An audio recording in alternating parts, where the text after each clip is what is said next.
नमस्कार, मैं हूं आपके साथ Ayushi Gupta. Rafale fighter jet की मेन बॉडी अब हैदराबाद में बनेगी और इसे फ्यूजलाज कहा जाता है। भारत की टाटा एडवांस सिस्टम लिमिटेड यानी टेस्ला ने इसके लिए फ्रांस की कंपनी डसॉल्ट एविएशन के साथ 4 प्रोडक्शन ट्रांसफर एग्रीमेंट साइन किए हैं। राफेल की पहली फ्यूजलाज यूनिट 2028 में असेंबली लाइन से बाहर आएगी। हैदराबाद में बनाए जा रहे मैन्युफैक्चरिंग प्लांट से हर महीने 2 पूरी मेन बॉडी तैयार होने की उम्मीद है। टाटा और डसॉल्ट की ये साझेदारी भारत के रक्षा क्षेत्र में निजी कंपनियों को भागीदारी को बढ़ा देगी। डसॉल्ट ने कहा कि ये प्रोजेक्ट भारत और फ्रांस के बीच रक्षा सहयोग का एक बड़ा कदम है और इससे भारत में रक्षा उपकरण बनाने की क्षमता बढ़ेगी और स्थानीय इंजीनियर्स को विश्व स्तरीय तकनीक सीखने का भी मौका मिलेगा। ये पहली बार होगा जब राफेल की मेन बॉडी फ्रांस के बाहर बनेगी। टाटा ग्रुप पहले से ही डसॉल्ट के साथ मिलकर राफेल और मिराज 2000 जैसे विमानों के पुर्जे बनाते हैं। टाटा एडवांस सिस्टम के सीईओ सुकरन सिंह ने कहा, ये साझेदारी भारत के हवाई जहाज बनाने के सफर में एक बड़ा कदम है। भारत में राफेल की पूरी मेन बॉडी बनना यह दिखाता है कि टाटा एडवांस सिस्टम की काबिलियत पर कितना भरोसा बढ़ रहा है और डसॉल्ट एविएशन के साथ हमारा रिश्ता कितना मजबूत है।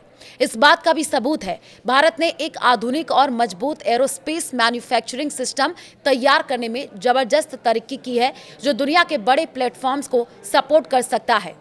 एयरक्राफ्ट फ्यूजलाज हवाई जहाज का मुख्य ढांचा या शरीर होता है, जो विमान का सबसे बड़ा अहम हिस्सा है। आसान भाषा में कहें तो यह हवाई जहाज का वो हिस्सा है जिसमें बाकी सारे हिस्से जैसे पंख, पूंछ, इंजन जोड़े जाते हैं। यह विमान को उसका आकार देता है और बाकी हिस्सों को एक साथ जोड़ करके रखता है। सुपरसोनिक फाइटर जेट का फ्यूजलाज पतला और चिकना होता है ताकि तेज रफ्तार से उड़ते वक्त हवा का रेसिस्टेंस कम हो। वहीं एक एयरलाइनर यानी यात्री विमान का फ्यूजलाज ज़्यादा चौड़ा होता है क्योंकि इसमें ज़्यादा से ज़्यादा यात्रियों को ले जाना होता है। फाइटर जेट में कॉकपिट फ्यूजलाज के ऊपरी हिस्सों पर होता है, हथियार पंखों पर लगे होते हैं और इंजन व ईंधन फ्यूजलाज के पीछे के हिस्से में रखे जाते हैं। वहीं एयरलाइनर में पायलट फ्यूजलाज के सबसे आगे कॉकपिट में बैठते हैं। यात्री और सामान फ्यूजलाज के पीछे के हिस्से में होते हैं और ईंधन पंखों में स्टोर किया जाता है। राफेल का फ्यूजलाज करीब 40% हिस्सा कार्बन फाइबर कंपोजिट से बनता है। यह मटेरियल हल्का और बहुत मजबूत होता है, जिससे जेट का वजन कम रहता है और रफ्तार बढ़ती है। कुछ खास हिस्से जैसे इंजन के आसपास और ज़्यादा तनाव वाले एरिया में टाइटेनियम का इस्तेमाल होता है। ये गर्मी और दबाव को झेल सकता है। वहीं फ्यूजलाज के कुछ हिस्सों में एल्युमिनियम लिथियम मिश्र धातु यूज होती है, जो हल्की और मजबूत होती है। छोटे छोटे हिस्से और जोड़ों में हाई स्ट्रेंथ स्टील का इस्तेमाल होता है ताकि ढांचा मजबूत रहे। फाइटर जेट के फ्यूजलाज को हल्का, मजबूत और आपको ये भी बताया कि एरोडायनामिक बनाना ज़रूरी है ताकि हवा का रेसिस्टेंस कम हो। डसॉल्ट एविएशन एक फ्रांसीसी कंपनी है जो रक्षा और एयरस्पेस को क्षेत्र में काम करती है और उसकी स्थापना 1929 में हुई थी और इसका मुख्यालय सेंट क्लाउड फ्रांस में है।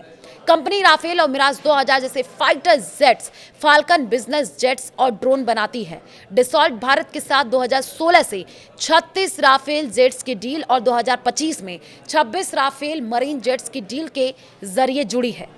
Tata advance system limited Tesla Tata group की एक कंपनी है जो रक्षा, एरोस्पेस और होमलैंड सिक्योरिटी के क्षेत्र में काम करती है। इसकी स्थापना 2007 में हुई थी। इसका मुख्यालय मुंबई में है। टेस्ला विमान, हेलीकॉप्टर, ड्रोन, मिसाइल सिस्टम और रक्षा उपकरणों के पुर्जे बनाती है और इसकी सिकोस्की, बोइंग, लॉकहीड मार्टिन और डसॉल्ट एविएशन जैसी ग्लोबल कंपनियों के साथ साझेदारी है।